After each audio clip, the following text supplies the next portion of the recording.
नमस्कार, आप देख रहे हैं फाइनल कट। मैं हूं आपके साथ आशा। चल शुरुआत करते हैं जम्मू कश्मीर से जुड़ी खबरों की। सबसे पहले आपको नगरोटा लिए चलेंगे, जहां पर जम्मू कश्मीर में खेलो इंडिया डायलॉग कार्यक्रम का आयोजन बड़े ही उत्साह के साथ किया गया, जिसमें खेलों से जुड़े हुए विद्यार्थियों और युवा खिलाड़ियों ने हिस्सा लिया।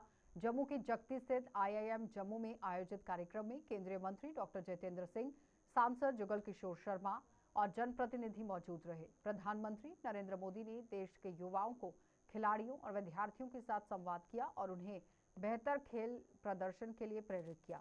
बताते चलें कि यहां उन्होंने भारत के 2036 ओलंपिक लक्ष्य को ध्यान में रखते हुए युवाओं से अपनी प्रतिभा निखारने और देश का नाम रोशन करने का आह्वान किया। इस मौके पर जम्मू कश्मीर की प्रतिभाशाली फेंसर श्रेया गुप्ता भी पहुंची थी और उन्हें सम्मानित किया गया। आज खेल संवाद का कार्यक्रम था। प्रधानमंत्री मोदी जी को हमें वर्चुअली सुनने का मौका मिला और जैसा कि आप सब जानते हैं कि गत 10-12 वर्षों में जब से प्रधानमंत्री मोदी जी ने इस देश का कार्यभार संभाला है, हमारे जितने भी योजनाएं रही हैं अधिकतर युवा केंद्रित रही। महिला, युवा, किसान, गरीब, इन 4 जातियों को लेकर के प्रधानमंत्री जी ने हमेशा प्राथमिकता दी है। जहां तक युवाओं का ताल्लुक है, न केवल युवाओं को प्रोत्साहन दिया गया अलग अलग क्षेत्रों में, बल्कि एक बहुत बड़ा योगदान मोदी जी का रहा है जिसकी अक्सर चर्चा कम होती है। वो ये कि उन्होंने हमें सरकारी नौकरी की मानसिकता से बाहर निकाला और रोजगार के अन्य जरिए हो सकते हैं, ये भी हमें समझाया। उदाहरण के तौर पर इस देश में स्टार्टअप्स की संख्या 2014 में मात्र 350 थी, आज बढ़कर के 2,30,000 हो गई। हम दुनिया में तीसरे दर्जे पर आकर खड़े हो गए। इसी तरह से अनेकों ऐसी स्कीमें, मुद्रा स्कीम, 10-20 लाख रुपया नौजवान बिना ग्रेचुटी के, बिना मॉर्गेज के सरकार से ले सकता है अपना काम धंधा शुरू करने को। मेरे ख्याल से एक ऐसी योजना जो शायद परिवार में भी इस प्रकार का सहयोग प्राप्त नहीं होता। रेडी वाले हमारे नौजवान युवा जिनकी कभी चिंता नहीं की गई थी, उनके लिए प्रधानमंत्री स्वनिधि योजना और ये मुद्रा योजना के तहत भी अभी तक लगभग 38 लाख करोड़ रुपया वितरित हो चुका और इसमें लगभग 60% बेटियां हैं, महिलाएं हैं। और इसी तरह अलग अलग क्षेत्रों में युवाओं को प्रोत्साहन देने का कार्य इस सरकार में हुआ है और उनके लिए अनेकों विकल्प खुल गए हैं। और आने वाले समय में जब मोदी जी विकसित भारत की बात करते हैं तो यही वो युवा हैं जो सन 2047 में जब आज़ाद हिंदुस्तान अपनी 100वीं सालगिरह मनाएगा तो ये prime of their age, prime of their expertise रहेंगे और इसी के चलते आज देखने को मिलता है। जम्मू कश्मीर में बिजली टैरिफ बढ़ोतरी को लेकर सियासत गर्मा गई है। PDP ने टैरिफ बढ़ोतरी के मुद्दे पर ही यहां सरकार के खिलाफ मोर्चा खोल दिया। वहीं आप देखिए किस तरह से जम्मू कश्मीर के डिप्टी CM सुरेंद्र चौधरी की भी प्रतिक्रिया सामने आई। उन्होंने बिजली दरों में हुई बढ़ोतरी को मामूली बताते हुए कहा कि पिछली सरकारों की तुलना में ये बढ़ोतरी काफी कम है। डिप्टी CM ने भाजपा पर निशाना साधते हुए कहा कि 12 वर्षों में महंगाई कहां पहुंच गई, इस पर कोई सवाल नहीं उठता। क्यों नहीं उठता? उन्होंने कहा कि बिजली दरों को लेकर सरकार का पक्ष स्पष्ट है और जनता के हितों को ध्यान में रखते हुए फैसले लिए जा रहे हैं। देखिए, बिजली के टैरिफ का यहाँ ताले का बार बार बिजली पूछते हैं। आप कहते हैं उस पर उमर साहब ने बिल्कुल क्लियर बात कही, कोई इतने ज्यादा नहीं बढ़े, लेकिन पिछले 12 साल में बीजेपी और PDP की सरकार में थोड़ा कंपेयर करिए ना भैया, आप भी थोड़ा काम करिए ना। आप खुद कुछ काम करते हैं, हमें सवाल पूछने आ जाते हैं। आप ये थोड़ा काम करिए कि पिछले 12 साल का थोड़ा निकालिए ना कि भाई बीजेपी के दौर में बिजली की दरें कितनी बड़ी थी, बिजली के बिल कितने बड़े थे और हमने कितनी बार एमनेस्टी दी। आपके लोग कमर्शियल भी और डोमेस्टिक कितनी एमनेस्टी हमने अपनी जब से ये सरकार 2 साल में बनी कितनी एमनेस्टी दी, अभी भी एक्सटेंड की। लेकिन PDP और बीजेपी के दौर में कितनी एमनेस्टी, बिजली में लोगों को बिल माफ किए गए, हमारे दौर में कितने किए। और उसके बाद जरा थोड़ा बीजेपी को पूछिए चीनी कैसे किलो है, 70 है कि 75 रुपए किलो है, जरा पूछा आपने?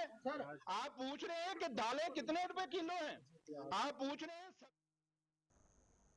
जम्मू कश्मीर में 1 सितंबर से बिजली की दरों में औसतन 6.83% की बढ़ोतरी होने जा रही है। ज्वाइंट इलेक्ट्रिसिटी रेगुलेटरी कमीशन ने 22 अगस्त को नए टैरिफ को मंजूरी दे दी है।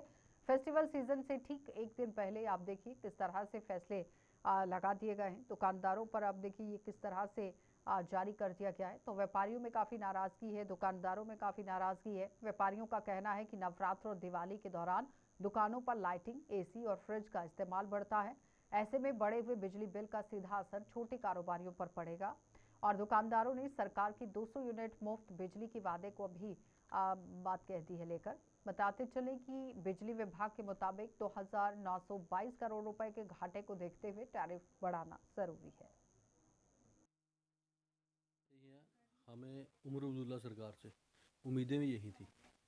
जब उन्होंने वोट लेने थे तब उन्होंने बोला था कि 200 यूनिट हम आपको लाइट देंगे, और अब लाइट देने की बारी आई। यूनिट फ्री क्या देने हैं, उन्होंने इसको इस तरह रीडिंग बढ़ा दी। जो पैसे उन्होंने ऐसे चार्ज कर लिए। कभी भी किसी भी चीज़ का चार्ज होता है ना, तो 1 पैसा 2 पैसा या 5 पैसे 25 पैसे बढ़ते हैं।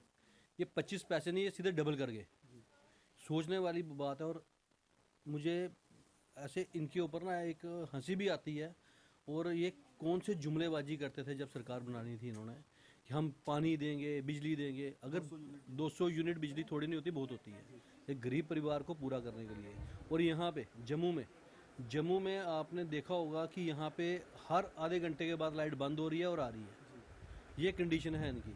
जब ये हुकूमत बनी थी तो हम लोगों ने अप्रिशिएट किया था कि 200 यूनिट गरीब आदमी को मिलेगी। मैनिफेस्टो भी था। हाँ, उनके मैनिफेस्टो में भी था। और हम ये सोच रहे थे चलो जी किसी गरीब का भला होगा।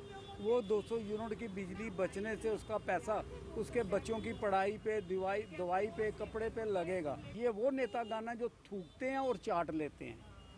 जब इन्होंने 200 यूनिट बिजली का वादा किया था, क्या सोच के किया था? लोगों को पागल बनाया जाए, लोगों को बेवकूफ़ बना के वोट लिया जाए। और आज वो वोट मिलने के बाद इन्होंने जो हालत कर रहे हैं आपके सामने है। अब इसी साल इन्होंने मैनिफेस्टो में बोला था हम 200 यूनिट बिजली देंगे फ्री, तो देखें वो लाइट बंद होगी।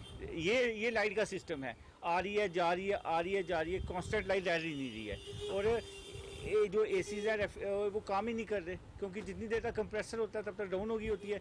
जब आती है, जब कंप्रेसर डाउन चलने वाला होता है, फिर डाउन और लाइट बंद हो जाती है। फेस्टिवल सीजन है खासकर। ये फेस्टिवल सीजन है, इनको क्या फ़र्क पड़ता है? आप देखें। और सबसे शर्म की बात है, और इनके कुलीग्स भी इनको समझाते नहीं है। 30 यूनिट 30 यूनिट इन्होंने बीपीएल परिवार को बिजली दी है। तुम उनकी गरीबी का मजाक उड़ा रहे हो, शर्म करो। आप एक बार 30 यूनिट में जी के तो देखो कैसे जिया जाता है। तुम गरीब लोगों के लिए, गरीब लोगों का मजाक, उनकी गरीबियत का मजाक उड़ा रहे हो। 30 यूनिट होते क्या है? 30 यूनिट उनको फ्री दे रहे हो बीपीएल को, शर्म करो।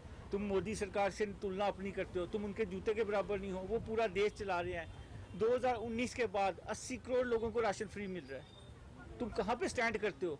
आज अगर आप मोदी और अमित शाह पे उंगली उठाते हो ना, 3 उंगलियां आप लोगों पे भी उठती हैं। तुम लोगों ने सेंटर से पैसा भी लाते हो, फिर भी जम्मू में काम नहीं करते, जम्मू कश्मीर में काम नहीं करते। अब तो कश्मीर के लोग भी खुल के जम्मू कश्मीर के सांबा सेक्टर में रक्षाबंधन का त्यौहार यहाँ खास अंदाज में मनाया गया है। इस मौके पर स्कूली बच्चों ने सीमा पर तैनात बीएसएफ जवानों के साथ रक्षाबंधन की खुशियां साझा की। छात्राओं के जवानों की कलाई पर ही ये छात्रों ने, आप देखिए किस तरह से जो छात्राएं वहां पहुंची थी, उन्होंने जवानों की कलाई पर राखी बांधी और उन्हें त्योहार की शुभकामनाएं दी।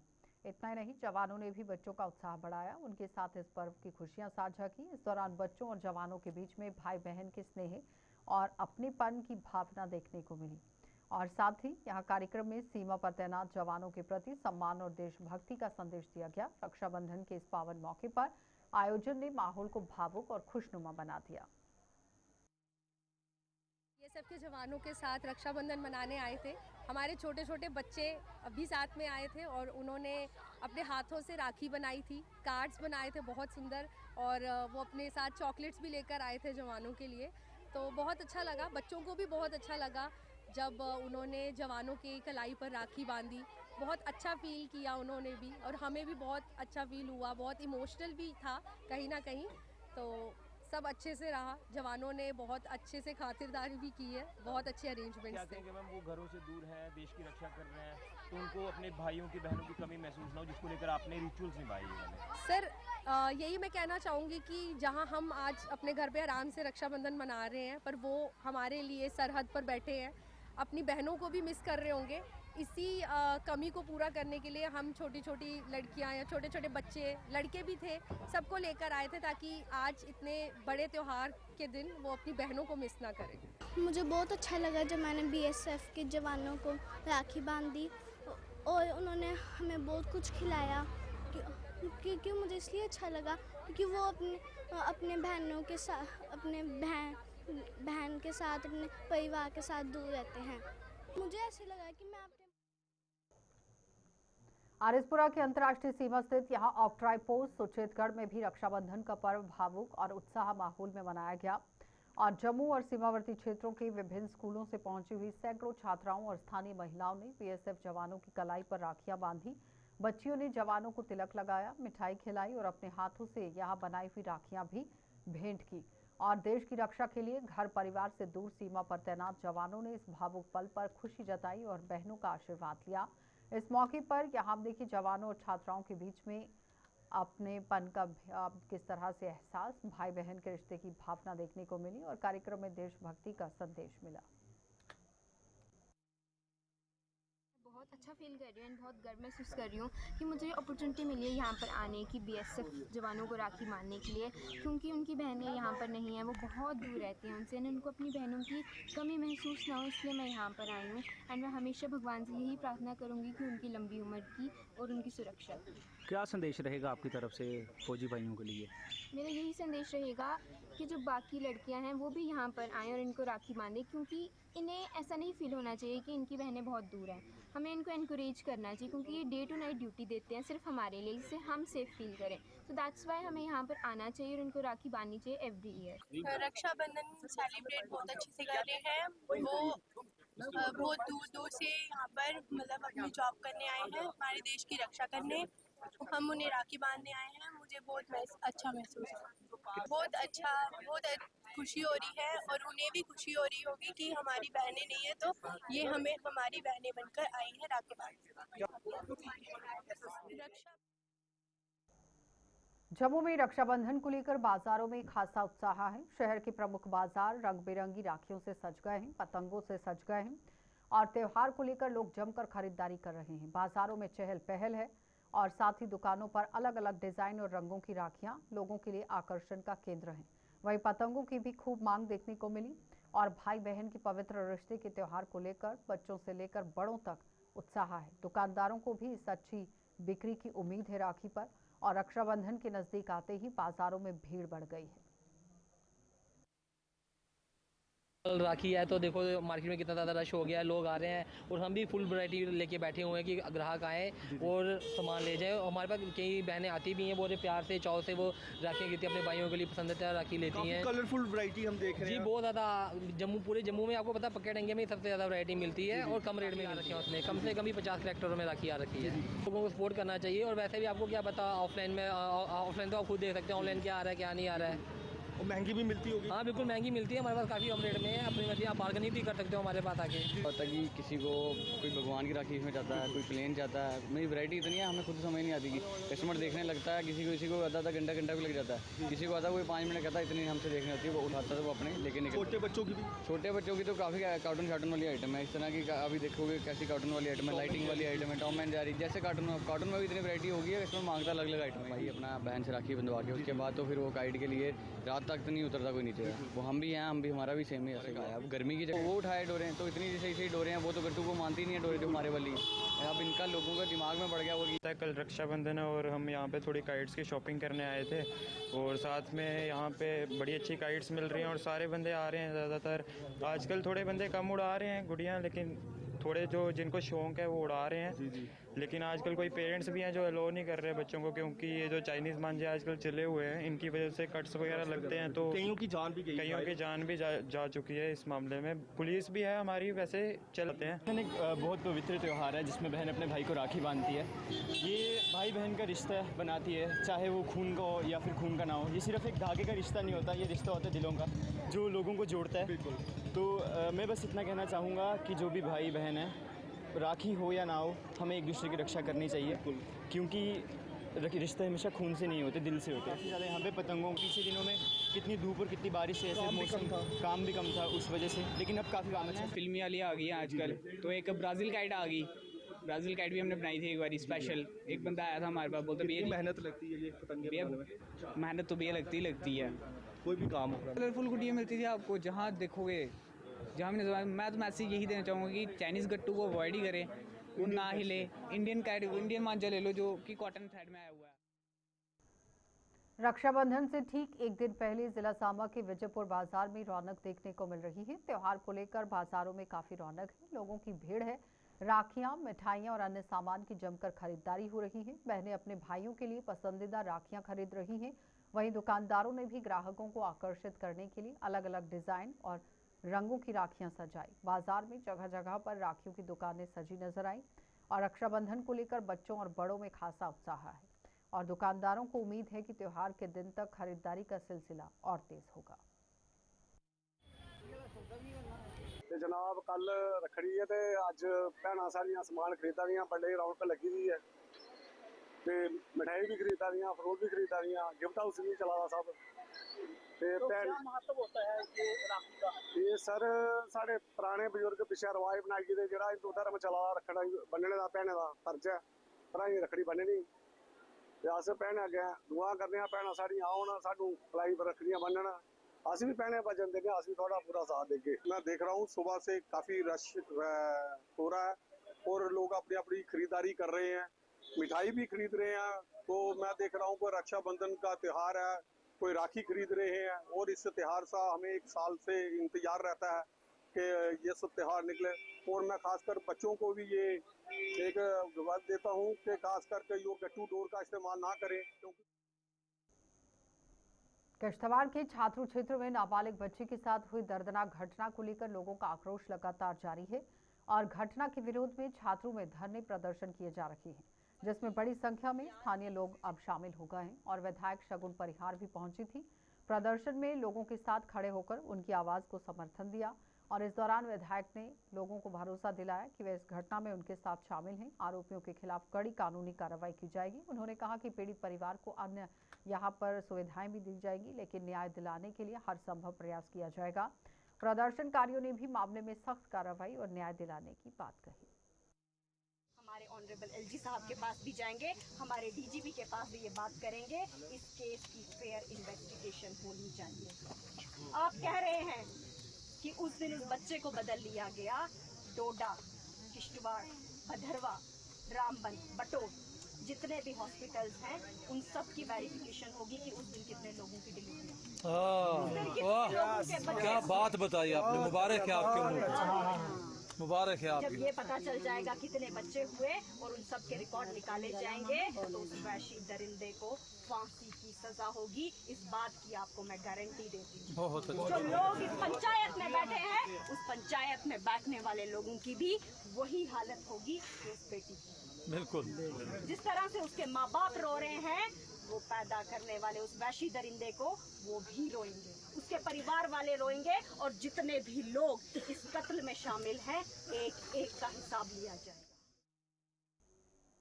जम्मू की डोगरा विरासत, शौर्य और संस्कृति को सम्मान देने की मुहिम के तहत यहाँ शिवसेना यूबीटी जम्मू कश्मीर की इकाई, यहाँ सामाजिक कार्यकर्ता रिया और साथ ही साथ दिशा यहाँ कहोलिया को जम्मू योद्धा स्मृति चिन्ह देकर सम्मानित किया गया। दोनों महान डोगरा सैन्य कमांडर जनरल जोरावर सिंह कहोलिया की छठी पीढ़ी की वंशज हैं और पार्टी प्रदेश प्रमुख मनीष साहनी ने कहा कि दोनों बेटियां अपने सामाजिक गतिविधियों को और आगे बढ़ा रही हैं और इसी के जरिए जनरल जोरावर सिंह की वीरगाथा को नई पीढ़ी आगे पहुंचा रही है। उन्होंने कहा कि ये सम्मान केवल दो बेटियों का नहीं बल्कि डोगरा शौर्य और गौरवशाली विरासत को नमन है और युवाओं के इतिहास और वीर योद्धाओं की गाथाओं को जानने की अपील की गई। हाँ जी, सबसे पहले तो मैं धन्यवाद देना चाहूँगी शिवसेना का, जिन्होंने इतना बड़ा मुहिम जो है वो छेड़ा हुआ है पूरे जम्मू कश्मीर में। और ये बहुत ज़रूरी होता है उन योद्धाओं को, उन लोगों को सम्मानित करना जो हमारी सोसाइटी के लिए अच्छा काम कर रहे हैं। तो मैं शिवसेना का बहुत बहुत धन्यवाद करना चाहूँगी कि इतना अच्छा अवार्ड, जिसका नाम ही जम्मू योद्धा है, तो हमें ये मिला। तो इसके लिए पहले तो धन्यवाद, और न्यूज़ चैनल का भी मैं धन्यवाद करना चाहूँगी। उसके अलावा मैं आपको बता दूं कि जनरल जोरावर सिंह जी ने जो अपने इतिहास में किया था, वो आज भी, मुझे लगता है आज भी हम -41 डिग्री टेम्परेचर में नहीं जा सकते, इतनी टेक्नोलॉजी होने के बावजूद भी। और आज हिंदुस्तान ने कुछ ना कुछ खोया ही है, लेकिन जनरल जोरावर सिंह जी ने बाउंड्रीज को एक्सटेंड करना, बहुत सारी चीजें जो है वो हमारे जम्मू कश्मीर के गौरवशाली विरासत को, हमारे शौर्य को, पराक्रम को डोगराज के, और इसके साथ साथ सांस्कृतिक और पहचान को जो है, जो मुहिम हमने छेड़ी है उसको सम्मानित करने की शिवसेना ने उस मुहिम को आज जो है एक बार फिर जारी रखते हुए हमारी जो 2 जम्मू की बच्चियां हैं और खास करके जो एक सम्मानित समाज सेवा के रूप में जो है कार्य करती हैं, खाली समाज सेवा ही नहीं, इसके और आगे बढ़ के जो जनरल जोरावर सिंह जो जम्मू की शान रहे हैं, जम्मू कश्मीर की खास करके उनकी बिजनौर विधानसभा क्षेत्र की महमूदपुर से यहां कोटली मियां फतेह तक जाने वाली नहर की बदहाली को लेकर ग्रामीणों और किसानों में भारी रोष है। किसानों का आरोप है कि करीब 20 वर्षों से नहर का पानी यहां कोटली मियां फतेह तक नहीं पहुंच रहा और जगह जगह से नहर टूट चुकी है। इसमें बड़ी बड़ी झाड़ियां उग गई हैं। सिंचाई विभाग की ओर से नियमित सफाई व मरम्मत नहीं होने के कारण खेतों तक पानी नहीं पहुंच रहा, जिससे फसलों पर असर पड़ रहा है। किसानों ने प्रशासन और सिंचाई विभाग से जल्द इस पर कार्रवाई करने की बात कही। ਜਿਹੜਾ 9 ਨੰਬਰ ਸੂਆ ਹੈ ਆਪਣੇ ਮੂਤਪੁਰ ਤੋਂ ਕੋਟਲੀ ਮੀਆਂ ਫਤਿਹ ਜਾ ਰਿਹਾ ਔਰ ਇਸ ਸੂਏ ਤੋਂ ਹਾਲਤ ਦੇਖ ਸਕਦੇ ਹੋ, ਸਾਰਾ ਜਿਹੜੀਆਂ ਸਾਈਡਾਂ ਸਾਰੀਆਂ ਟੁੱਟੀ ਦੀਆਂ ਨੇ ਔਰ ਬੇਕਾਰ ਹਾਲਤ ਹੈ ਇਹਦੀ, ਸਫਾਈ ਨਹੀਂ, ਕੋਈ ਕੁਛ ਨਹੀਂ ਹੈ। ਤਾਂ ਦੇਖਿਆ ਕਿ ਇਹਦੇ 'ਚ ਇੰਨਾ ਨਾ ਘਾਹ ਔਰ ਇੰਨਾ ਜਿਹੜੀ ਜੜੀ ਬੂਟੀਆਂ ਸਾਰੀਆਂ ਇਹਦੇ 'ਚ ਹੋ ਜਾਂਦੀਆਂ ਨੇ ਔਰ ਪਾਣੀ ਅਗਰ ਉਧਰੋਂ ਆਉਂਦਾ ਵੀ ਹੈ, ਕਦੇ ਕਦੇ ਪਾਣੀ ਆਉਂਦਾ ਕੋਈ ਮਹੀਨੇ 'ਚ ਇੱਕ ਅੱਧੀ 2 ਵਾਰ, ਤੇ ਉਹ ਵੀ ਅੱਗੇ ਪੁੱਜਦਾ ਨਹੀਂ ਕੋਟਲੀ ਮੀਆਂ ਫਤਿਹ। ਫਸਲਾਂ ਜਿਹੜੀਆਂ ਸਾਰੀਆਂ ਖਰਾਬ ਹੋ ਗਈਆਂ, ਠੀਕ ਨਹੀਂ, ਕਿਉਂਕਿ ਪਾਣੀ ਦੀ ਦਿੱਕਤ ਹੈ। ਅੱਜ ਚਲੋ 2-4 ਫਸਲਾਂ ਇਹ ਬਾਰਿਸ਼ ਹੋਈਆਂ ਉਹਦੀ ਵਜ੍ਹਾ ਨਾਲ ਚਲੋ ਥੋੜਾ ਠੀਕ ਹੈ ਫਸਲ, ਨਹੀਂ ਤੇ ਇੱਥੇ ਨਿੱਤ ਦੇ ਤਰੀਏ ਦਾ ਮਤਲਬ ਇਹ ਹੁੰਦਾ ਕਿ ਕਦੇ ਇੱਥੇ ਘਾਹ ਬੂਟਾ ਇੰਨਾ ਇਹ ਨਹਿਰ ਜਿਹੜੀ ਬਣਾਈ ਜਾਏ, ਕਿਉਂਕਿ ਇਹਦੀ ਸਾਈਡਾਂ ਵੀ ਸਾਰੀਆਂ ਡਿੱਗੀ ਦੀਆਂ ਸਾਰੀਆਂ, ਤੇ ਉਹਦੇ ਬਾਅਦ ਇਹ ਨਹਿਰ ਤੇ ਅੱਗੇ ਜਿਹੜੀ ਲੋਕਾਂ ਦੀ ਫਸਲ 'ਚ ਪਾਣੀ ਵੀ ਲੱਗੇ ਔਰ ਲੋਕਾਂ ਦੀ ਰਿਆਇਤ ਵੀ ਮਿਲੇ। ਉਹ ਜਿਹੜੇ ਇੱਥੇ ਕਈ ਵਾਰੀ ਕੋਈ ਮੋਟਰਸਾਈਕਲ ਡਿੱਗੀ ਜਾਂਦਾ, ਕੋਈ ਗੱਡੀ ਡਿੱਗੀ ਜਾਂਦੀ, ਕਿਉਂਕਿ ਨਾ ਦੇ ਦਾ ਕੋਈ ਅੱਗੇ ਫਸਲ ਦੀ ਜਿਹੜੀ ਉਹ ਠੀਕ ਮਿਲ ਜਾਏ। ਧੰਨਵਾਦ। ਵਿੱਚ ਜੰਗਲ ਜਾੜ ਜੰਮਿਆ ਦਾ ਵੀ ਸਹੀ ਨਹੀਂ ਹੁੰਦਾ, ਇਹ ਸੂਆ ਹੈ ਜਾਂ ਕੀ ਚੀਜ਼ ਹੈ। ਤੇ ਇਸ ਕਰੀ ਅਪੀਲ ਕਰਨੀ ਆ ਕਿ ਇੰਨਾ ਖਰਚਾ ਹੁੰਦਾ ਹੈ ਫਸਲ ਲਾਣੇ ਵਾਸਤੇ ਜ਼ਿਮੀਂਦਾਰ ਦਾ, ਔਰ ਇਹ ਹੈ ਕਿ ਉसी बेचारे अगर टाइम का पानी नहीं लभग फसल की हर साल फसल का नुकसान ਜਾਂ तो सुक्की जाती है, अगर नहीं सुकती है तो थोड़ी बहुती ज़्यादा उससे पत्तल पैंदी, ज़्यादातर मतलब फलदी कि नहीं है, उसके दाना घट बनता, फोक ज़्यादा रहा है। इस करियै अस मतलब जो मंत्री बनाए दे ने इरीगेशन के जावेद राणा होर उ'नेंगी अग्गें भी अपील करने अस कि तुसें ते खैर इ'नें नैह्रें शैह्रें दा खैर नहीं पता, बस तुस अमीर घर दे हो ते कन्नै तुस उच्ची बेल्ट ते रेजीडेंस हो, लेकिन इ'नें नैह्रें अगर तुसें मंत्री बनाया तुस भी नैह्रें दी बक्खी दिक्खी है ते अपने जिहड़ा तुहाड़े अंडर डिपार्टमेंट। जम्मू के भोरकैम वार्ड नंबर 73 में बना हुआ पुल बरसात के मौसम में स्थानीय लोगों के लिए परेशानी का सबब बन गया है। लोगों का आरोप है कि पुल की ऊंचाई कम होने के कारण यहाँ आप देखिए नाले में बहकर आने वाला मलबा, पेड़ और कचरा पुल के नीचे फंस जाता है और जिसके चलते पानी का बहाव रुक जाता है और नाले का पानी गाँव की ओर रुक कर लेता है। और स्थानीय लोगों का आरोप है कि जल भराव की वजह से नुकसान होता है। कई बार विभाग को गुहार लगाई गई है, लेकिन अभी तक कार्रवाई नहीं हुई। पुल की हर बारी परेशानी होती है, हर बरसात की इहदा ब्लॉक होने के कारण इहदे छोटे छोटे बैंड बने ने, अगर वो बैंड निकले जान तो पुल ब्लॉक नहीं होए। पूरा वो जीवन नगर तो लेइयै इत्थों तक जिन्ना भी मालवा आंदा इस पुल च गै ब्लॉक होंदा है। तो अस गौरमेंट अग्गें इ'यै करने कि इसी उच्चा कीता जाए ते इसदे बिचले बैंड जेह्ड़े कड्ढे जान ताकि जेह्ड़ा नुकसान होंदा है लोकें दा वो नहीं होए। दोनों साइडां थोड़ी उच्ची कीती जान ताकि ये पुल का जोड़ा सिस्टम है थोड़ा हो जाए, जि'यां अग्गे भी पुल बज्जे दे ने उस चाल्ली बज्जे इसी ताकि ये बड़ा जाए। मेरे ख्याल च 15 दिनें च एक म्यूनसिपैलिटी ने इसी 15 दिनें च ज़्यादा नहीं, मैं आखदा 15 दिनें च 10 वारी दी जेह्ड़ी है सफाई करी चुके ने। ते सर अस भी चाहते हैं कि बार बार जेह्ड़ा डिपार्टमेंट का खर्चा होने के कारण, क्योंकि साडा ही पैसा है, साडा टैक्स पेयर दे पैसे न जेह्ड़े इत्थे अननैसेसरी जेह्ड़े यूज हो रहे हैं। अस आखने इहदी वन टाइम एक ऐसी जेह्ड़ी प्लैनिंग च पाया जाए, इस पुल गी जेह्ड़ा ब्रिज दी एक शेप च कीती जाए ते इहदी जेह्ड़ियां साइडां अप्रोच इस तरीके कन्नै बनियां जान ताकि जेह्ड़ा लोकें गी कोई दिक्कत नहीं होए, चाहे जिन्ना मर्जी बरसात आए। सर अस इत्थे दे रहने आह्ले बशिंदे आं, सानूं पता है अगर ये पुल जेह्ड़ा ब्रिज है सिर्फ 1 मीटर उच्चा होया जाए तो थल्लू बैंड निकले जान ते कदे भी इत्थे पानी जेह्ड़ा ओवरफ्लो नहीं होएगा। चलिए फाइनल कट में इतना ही, इजाजत दीजिए, नमस्कार।